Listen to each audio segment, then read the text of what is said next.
নমস্কাৰ সুপ্ৰভাত এষ্ট্ৰলাইম অসমলৈ আপোনালোক সকলোকে স্বাগতম জনাইছো। আজি ২৭ আহাৰ শনিবাৰ ইংৰাজী ১২ জুলাই ২০২৫।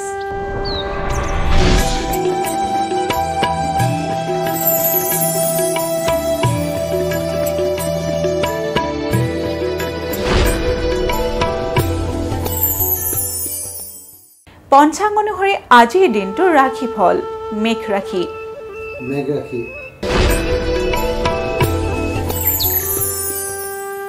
মেঘ ৰাশিৰ অপযশৰ ভয়। মেঘ ৰাশিৰ জাতক জাতিকাসকলে আজিৰ দিনটোত বিনা কাৰণতে অপযশ পাব পাৰে, গতিকে আজিৰ দিনটো আপোনালোকে সাৱধানেৰে চলিব।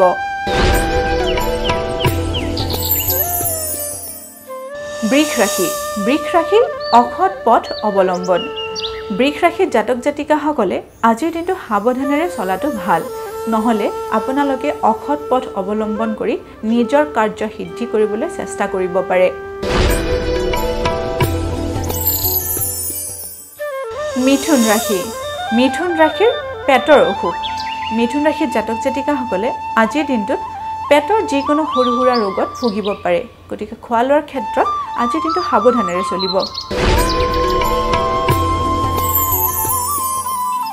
কৰ্কট ৰাশি।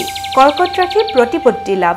কৰ্কট ৰাশিৰ জাতক জাতিকাসকলে আজিৰ দিনটোত হঠাতে বিভিন্ন সম্পদ লাভ কৰিবলৈ সক্ষম হ'ব পাৰে। সিংহ ৰাশি। সিংহ ৰাশিৰ সন্তানৰ সুখ লাভ। সিংহ ৰাশিৰ জাতক জাতিকাসকলে নিজ সন্তানৰ পৰা আজিৰ দিনটোত বিভিন্ন শুভ ফল আশা কৰিব পাৰে। কন্যা ৰাশি। কন্যা ৰাশিৰ মামলা মোকৰ্দমাত ক্ষতি। কন্যা ৰাশিৰ জাতক জাতিকাসকলে যদি মামলা মোকৰ্দমাৰ লগত জড়িত হৈ আছে, তেতিয়াহ'লে আজিৰ দিনটোত সেই কাৰ্যত আগ নবঢ়াটোৱে ভাল, নহ'লে আপোনালোকৰ আজিৰ দিনটোত মামলা মোকৰ্দমাৰ ক্ষেত্ৰত ক্ষতি হ'ব পাৰে। এইবাৰ আমি আহিছোঁ তুলা ৰাশিলৈ। তুলা ৰাশিৰ অৰ্থ লাভাদিত শুভ। তুলা ৰাশিৰ জাতক জাতিকাসকলে আজিৰ দিনটোত হঠাতে অৰ্থ লাভ প্ৰাপ্তিৰ যোগে দেখা দিছে।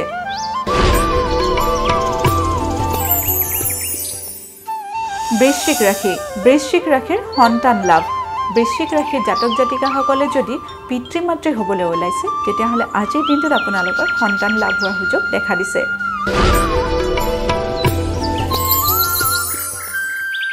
ধনু ৰাশি। ধনু ৰাশিৰ কৰ্ম পৰিৱৰ্তন। ধনু ৰাশিৰ জাতক জাতিকাৰ কৰ্মস্থানত পৰিৱৰ্তনৰ যোগে দেখা দিছে।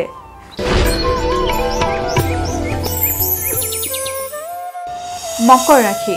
মকৰ ৰাশিৰ কৰ্ম উন্নতি। মকৰ ৰাশিৰ জাতক জাতিকাৰ আজিৰ দিনটোত কৰ্মস্থানত উন্নতিৰ যোগে দেখা দিছে। কুম্ভ ৰাশি। কুম্ভ ৰাশিৰ অৰ্থহানিৰ যোগ। কুম্ভ ৰাশিৰ জাতক জাতিকাসকলৰ আজিৰ দিনটোত বিনা কাৰণতে বহু অৰ্থ ব্যয় হোৱাৰ যোগে দেখা দিছে, গতিকে অৰ্থ ব্যয়ৰ ক্ষেত্ৰত আপোনালোকে সাৱধান হোৱা উচিত।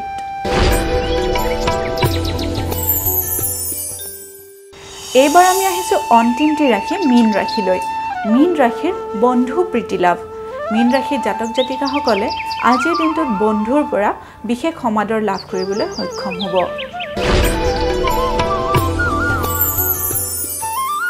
এয়াই আছিল আজিৰ দিনটোৰ ৰাশিফল। এষ্ট্ৰলাইম অসমৰ ৰাশিফল অনুষ্ঠানটিৰ পৰা আজিলৈ মই বিদায় মাগিছোঁ। আপোনালোকৰ দিনটো শুভ আৰু মংগলময় হওক তাৰেই কামনা কৰিছোঁ। ধন্যবাদ।